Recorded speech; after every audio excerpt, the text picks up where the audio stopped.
Don't count him out. I think that's a very dangerous fight for Jake Paul. But at the end of the day, we could have a big upset. But I think that AJ is too much for Jake Paul at this point, and he's bigger than Jake Paul, in my opinion. AJ is 1-0 against these guys that come in to these boxing careers late. So why not? He's a perfect guy to take him out too. He took Ngannou out. Why would he not take Jake Paul out? This might be a step too far. Now, when I say it, I try to be responsible. I've been in this game 50 years, so I know where not to step, where you could twist an ankle, or worse, you could break a leg or fall down. But if I can beat Jake Paul, then excuse my French, what the is Anthony Joshua going to do to Jake Paul? I think my dad said that AJ could beat him with his prick, and I completely will back that up. Even if AJ had a broken arm in there. Pros are weighing in on the shocking Jake Paul versus Anthony Joshua matchup, and opinions are sharply divided. Many boxing analysts believe Joshua's size, experience, and Olympic pedigree give him a massive advantage, predicting an early stoppage if he applies steady pressure. Others note Jake Paul's rapid improvement, disciplined training camps, and willingness to face bigger opponents, arguing he could steal rounds with movement and counters. Still, most professionals see Joshua as the overwhelming favorite, citing his power and ring IQ. Yet the hype around Paul keeps the fight intriguing, with fans eager to see whether he can defy expectations again. Tommy Fury sees the matchup as overwhelmingly one-sided because of the sheer size and pedigree gap. His perspective centers on the reality of heavyweight boxing. Elite heavyweights have developed their craft for decades, and their power is destructive on a level that lighter fighters, and especially novices, rarely understand. Fury believes the physical difference alone creates a fight that Jake Paul cannot win, regardless of improvements or training discipline. But if I can beat Jake Paul, then excuse my French, what the is Anthony Joshua going to do to Jake Paul? I think my dad said that AJ could beat him with his prick, and I completely will back that up. Even if AJ had a broken arm in there, it still wouldn't go past a minute. To be quite honest with you, and as a safety aspect, there's no way that fight can go ahead. At the end of the day, my God, how good does it make me look? He gets beat by Jake Paul. Well, that automatically makes me two-time heavyweight champion of the world, doesn't it? There's no proper way. I've got to laugh about it. How are we even talking about this? He got his nut boxed off by me a little over 2 years ago. And now all of a sudden, he's talking about fighting Anthony Joshua. It's like, come on. Like, you can't be serious. He can't beat me. I'm not Anthony Joshua, am I? So it's just ludicrous. It really is. Derek Chisora focuses primarily on toughness and battle testing. As someone who has fought nearly every major heavyweight of the era, he evaluates Paul through the lens of ring savagery. In his mind, Jake Paul has never been pushed into deep, dangerous moments by elite heavyweights, and the brutal nature of the division leaves no room for experimenters. He sees the fight ending quickly and violently.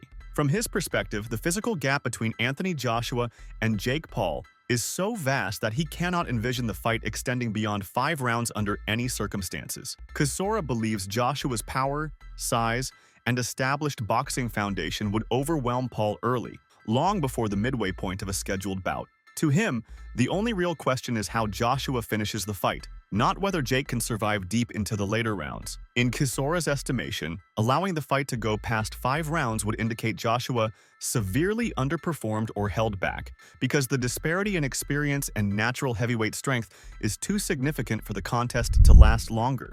Look, Derek, and I know you say it's entertainment and there'll be a massive audience, but is there an element of danger as well? Look, AJ's a former world champion, and this is a guy, the best he's been in with is Tommy Fury. Listen, he don't really care. He don't, in the boxing ring, it's the only place you can murder somebody and not go to jail. So, kudos to that. So if he gets beaten up and something happens, it's part of the game. Well, I'm not sure that's a game that people will want to see, though. Is it a real fight, though? Is this going to be a proper fight? You will know more than most. Mate, let me tell you something. From how much they're getting paid, about much 177 million, whatever, and they're splitting it down the middle. So I hope it's not a game, because I want to see some blood. I want to see somebody's teeth falling out. So I told Anthony, I already messaged Anthony. I said, listen, I tell you what, I said to AJ, if this goes past 5 rounds, everybody's going to be having a go at you, because you can't go past 5 rounds with this kid. He has to go past 1 round or 2 rounds. Past beyond 4 or 5 rounds, you know, people are gonna be doubting you as a fighter himself. So he has to smoke him out like what he did Francis Ngannou in Saudi Arabia in 1 round. Yeah, and I think you're dead right. Is he worried about that? Is he worried about what happens, if he doesn't see him off in the first round or the second round? Now he's not worried about it. He's gonna smoke this guy out. I'm not worried about it. I'm gonna smoke this guy out properly. I'll be there. He's gonna smoke him. I can't wait. Theoretically, if he comes out swinging, right, AJ should be able to get it done in are we talking 30 seconds if AJ is giving it everything he's got? Listen, if AJ comes in there and just blows on this kid, he's gonna just drop him to the floor. So I don't really. I'm just wasting money going to Miami because I know it's gonna be finished in 1 round. So it don't matter. Are you gonna go? Oh yeah, I'm definitely be gonna go. Joseph Parker's perspective is grounded in professionalism and consistency. He believes a fighter like Joshua, who has spent years training with world-class coaches and sparring with champions, possesses layers of technique that Jake Paul has not yet developed. Parker credits Jake's willingness to step into difficult fights but views Joshua as too polished, physically imposing, and experienced to be troubled by someone so new to the sport. Turki Al-Sheikh has said that he's interested in doing Anthony Joshua versus Jake Paul. Let's talk about fights that make sense. Jake Paul's doing whatever Jake Paul does. If Joshua's serious about wanting to stay in boxing, then fight good, real fights, if that's what you want to do. I mean, if you want to go down this other road and do this, then that's by all means do it. But it's a different journey and it's a different pathway. I think as fighters who've been in the game for a long time, I want real fights. If I was given the opportunity to fight Jake Paul, would I take it? No. Not even for the money, no. No, like I want to be champion of the world. That's my goal, and that's what I'm going to aim to achieve. Evander Holyfield assesses the fight based on mentality and conditioning. He respects Jake's fitness and desire to improve, but sees Joshua as too seasoned in long, grueling fights. Holyfield believes that endurance under heavyweight pressure, not just punching, makes Joshua nearly impossible for Jake to overcome. He also stresses how difficult it is to withstand the physical strength of a natural heavyweight. I would love to see that myself. I would love to see that fight. Interesting. Who do you lean towards? It's just gonna be. It would just be a good fight. I'm telling you, it's a good fight, but being the best. Because my whole thing, I don't want nobody to think I want somebody. I like boxing, and whoever wins is gonna be the best. David Benaidez Sr. has delivered a shocking assessment of the coming matchup, leaving fans stunned. According to him, Jake Paul is stepping into a level of danger he's never experienced, and the fight could expose the limits of his rapid rise in boxing. Benaidez Sr. believes Joshua's size, strength, and championship pedigree create a scenario where Jake risks serious damage if he's not extremely careful. He argues that Jake's confidence and power won't matter once he's facing a true heavyweight, who has fought at the sport's highest level. Don't count him out. I think that's a very dangerous fight for Jake Paul. But at the end of the day, we could have a big upset, But I think that AJ is too much for Jake Paul at this point, and he's bigger than Jake Paul, in my opinion. Do you think it's competitive? A lot of people are saying if AJ doesn't get him out of there in 2 rounds, it'll be a huge embarrassment. I don't think that's not the case, that he's gonna get Jake Paul. At the end of the day, Jake Paul has been training hard too, and he's a pretty good fighter. I don't think he would take him out in 2-3 rounds. I think maybe in the later rounds, or it might go to decision, but I don't think that Jake Paul can take AJ out. Or AJ could take Jake Paul. Maybe, but I don't know. It's just going to be an exciting fight. I think I want to see that fight, to be honest with you. Roy Jones offered an unexpected perspective. He stressed the bout must make sense for Joshua both competitively and financially. Calling Joshua a legitimate former world champion, Jones firmly stated, "Did you see what Anthony Joshua did to Francis Ngannou? The same thing happens to Jake Paul. If you think someone who isn't a full-time boxer will beat Anthony Joshua, then you're crazy." I want to change subjects just a little bit here. And Anthony Joshua, there's rumours circulating he could be fighting Jake Paul next. 1, do you think it's good for boxing? And 2, do you think the fight will happen? I think it's great for boxing. I think the fight will happen. AJ is 1-0 against these guys that come in to these boxing careers late. So why not? He's a perfect guy to take him out too. He took Ngannou out. Why would he not take Jake Paul out?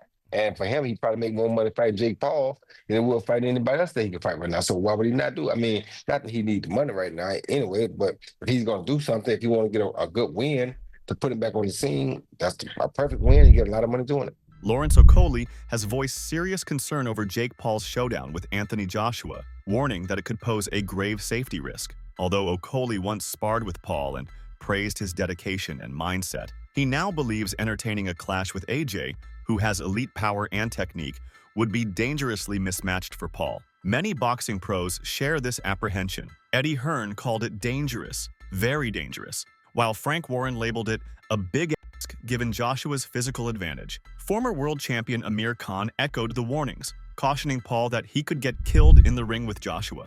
Where are you on this nonsense?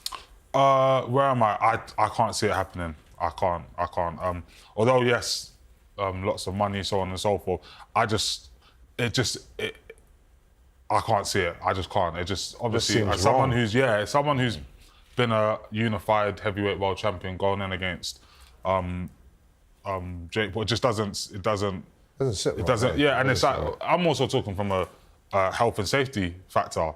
It's like he's maybe a cruiserweight. Yeah. Anthony Joshua's a very big, strong heavyweight, and if he turns it on, it's not just a risk of a knockout. It's a much bigger risk. So I can't see it personally, but it's good talking point, I guess. Former UFC contender turned boxer Darren Till strongly supported Paul, describing the involvement of Saudi promoter Turki Alalshik as hypocritical. Till blasted him, saying, "Get out of here." He added that Paul enters the fight with nothing to lose, emphasizing Joshua's glaring vulnerability under pressure, remarking, "Joshua is not the strongest mentally. Jake Paul doesn't give a," insisting his mental toughness gives him an advantage if the bout materializes. Don't put it past Jake Paul. Anthony Joshua, as much as he's a monster, he's got a weak mind, hasn't he? So Jake could end up getting into it because Jake's got everyone eating out the palm of his hand. He's a very clever man. So you really think he's got a chance? Why wouldn't he have a chance? Look how confident he is. I mean, come on. Like, Anthony would have all the pressure in the world, and if Anthony didn't do him with the first few punches, he'd start doubting himself in his head, because that's what he does. But no, Anthony should win, shouldn't he? What do you make of Tyson Fury saying that he's going to put $1 million bet on Jake winning by knockout? Tyson to leg it, lad. He's retired about 50 times. What's he on about, mate? Just tell him to leg it, and I'd love him. If he walked in here, I'd obviously... At one point, you were good friends. I'm still good friends, but obviously if he walked in here, I'd act like I'm not talking about him, but then on the camera I'm talking to him. Is this not what we're on? Fair enough. Is everyone not fake, or no? We all... What are we on here? Are we all acting like we don't hate each other? Like, come on. Like, what? You're on absolute smoke today. Shut your mouth, Tyson. Shut your trap. Many are calling Jake Paul's decision to fight Anthony Joshua the worst mistake of his career because the risks far outweigh the rewards. Stepping into the ring with a former heavyweight champion exposes him to unprecedented physical danger. Joshua's size, power, and experience make even minor mistakes costly. Analysts warn that a loss, especially a knockout, could damage Jake's growing credibility in boxing and stall the momentum he has built against smaller, less experienced opponents. Beyond the competitive risk, this fight could hurt his brand image if he is decisively beaten, as casual fans and critics may view him as overreaching. Jake Paul has lost his mind. This is probably the worst mistake of his career. Even in the poster, you can see this is a David and Goliath story here. I mean, there's times where I thought Jake is a cruiserweight. There's times where I thought even he could be a light heavyweight. And now he's stepping in with one of the most chiseled, bona fide heavyweights in the world right now in Anthony Joshua. I'm about to break the internet over Jake Paul's face. I'm not sure if that makes any sense, but it sounds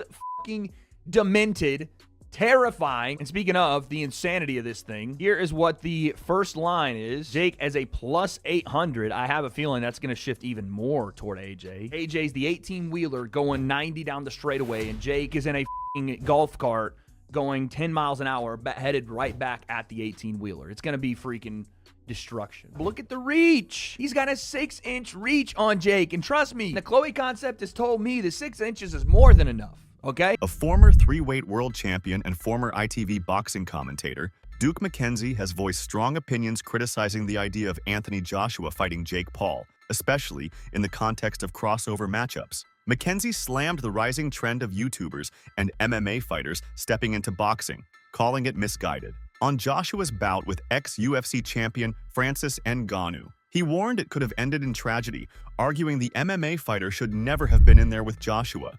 Eddie Hearn has confirmed that they are actually in talks to have this fight before a possible fight against Fury. Well, Eddie Hearn's a promoter first and foremost, and he's in the business of making money. I'm not so sure he's even thinking about anybody's, getting hurt or anything like that. That hasn't even entered his head. But it should, because somebody could easily lose their life. That's quite a concern, isn't it? I mean, that should be the forefront of everybody's mind. I think so. I think there's the fight business, and then there's the fight game, and the way they're talking about it, they're talking about it like it's a game. I don't think Anthony Joshua would take Jake Paul lightly, any way, shape, or form, and it'd be so easy to hit. You're talking about a trained athlete against a wannabe. Former Olympic boxer and respected analyst Tony Jeffries has laid out a surprising case for why Jake Paul could beat Anthony Joshua, despite the overwhelming odds. Jeffries argues that Jake's biggest advantage is not size or experience, but rather youth, confidence, and momentum. While Joshua has been through wars, knockdowns, and public pressure for over a decade, Jake enters every fight with far less mental wear and a fearless mindset. Jeffries also highlights Jake's rapid improvement, noting that he trains with top-level coaches, spars high-level professionals, and has shown discipline and power that exceed what many expected when he entered the sport. Matched, and I just want to look at the tail of the tape. Now, looking at the age difference, we've got 28 years old compared to 36 years old. So I guess the advantage there goes a little bit towards Jake Paul. 28-year-old is better than a 36-year-old. But that being said, we've got talking about experience and everything else, what comes with being 36 years old at Anthony Joshua's level. And then, like I mentioned, the heavyweights kind of seem to prime a little bit older. Now, come down to the height and the weight. This is the big one. 6'1" versus 6'6". 200 pounds versus 252 pounds. We got a 252 pounder in Anthony Joshua. The reach advantage is a lot, which we would expect. Amateur fights, we can see that Jake's only had one, where AJ's had 43, but 43 of them are including at the highest level, Olympic level.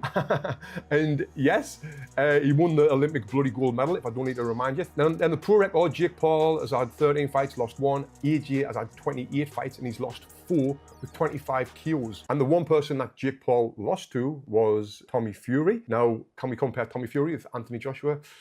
Not at all. It's like night and day. Meanwhile, many fans and analysts have applauded Jake Paul for his daring decision to pursue a fight with Anthony Joshua. Tyson Fury declared Jake Paul versus Anthony Joshua a 50 fight, a take few expected from the heavyweight champion. Fury argues that Jake's rapid improvement, confidence, and relentless work ethic make him far more dangerous than traditional boxing fans want to admit. He believes Jake's timing, power, and willingness to take risks could create serious problems for Joshua, who has shown vulnerability under pressure in past fights. There's been some talk about possibly Joshua using Jake Paul as a tune-up to fight you. What are your thoughts on that? I don't know about tune-up. I think Jake Paul knocks him out. Seriously? Yeah. Why so? What impresses you about Jake Paul? I just think Jake Paul would knock AJ out. I think AJ's a spent force, and I think Jake Paul's on the rise. And I like his new heavyweight look. Bit chubby, bit bulky. Getting there. Even those who believe he's massively outmatched acknowledge the courage it takes for a natural cruiserweight and a relatively new boxer to step into the ring with a former unified heavyweight champion. Supporters argue that Jake continues to push boundaries, refusing to take the safe route that many expected from an influencer-turned-fighter. First of all, kudos to Jake Paul. The cojones this motherfucker has, from a Disney kid to YouTube to... He can fight anyone and get views and make fucking money. This crazy wild boy sends out the bat signal, the British bat signal for Anthony motherfucking Joshua. You know how crazy that is? I will say this. I don't think any of Jake Paul's fights are fixed in any capacity. At all. Not even close. I don't get down that narrative. I will say this, though. My spidey senses will go off if Anthony Joshua doesn't absolutely mop the floor with him. It could even be close to being done, to being signed. And like I say, don't be shocked when this happens, because like we say, there's going to be a lot of people that criticize it, but ultimately there's going to be a boatload of money to be the promoters, Eddie, Nick, the MVP. There's so much money involved in that fight, and if you're Anthony Joshua, it's a no-brainer. If anyone criticizes Anthony Joshua, you're a fool. But Anthony, I mean, I've got to say this as well. That even though I don't think the fight should be sanctioned, I don't really want to see him in the ring against Tony Yoka. I don't think it does anything for him. If he fights anyone, he should be fighting Tyson Fury. It's not, in my view, it should be a fight with Tyson Fury. That's as big a behemoth, as big a commercial beast. Absolutely. You're going to tell me that Anthony Joshua and Jake Paul is bigger than Anthony Joshua and Tyson Fury? It is, commercially. Anthony Joshua versus Jake Paul commercially is bigger. But what I'm saying is, as a British boxing fan, and the amount of times you need to see Fury and Joshua. I've been sat, even in this very studio, I've been asked about Tyson Fury against AJ. We have to see that fight before both of those two men sail off. I know Tyson Fury is retired and he unretires, he retires and he unretires, but we have to see that fight for British boxing. They both owe the British boxing fans that fight. Who do you think will win, Jake Paul or Anthony Joshua? Comment below and share your thoughts.